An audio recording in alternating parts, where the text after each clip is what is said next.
Governor Mike DeWine says he's preparing for a surge of ICE officers in Ohio in Springfield. You may remember in 2024 when the state's Haitian community there became a campaign issue for Donald Trump. Columbus Bureau reporter Morgan Trout joining us now live in Columbus. Morgan, Haitian immigrants losing their protected status soon? Yeah, Rob, Katie, that's right. Haitian immigrants who legally came to the United States under temporary protected status will be getting that revoked. And Governor Mike DeWine has been defending them for years, but he did say that he will be assisting immigration enforcement.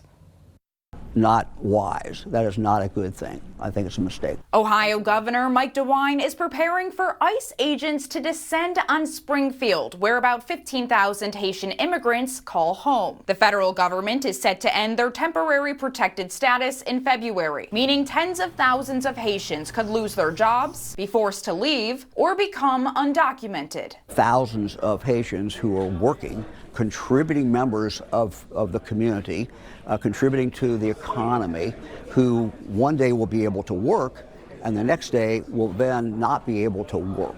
The governor is worried about the life they'll be forced back into. The situation in Haiti is as dire as I have ever seen it.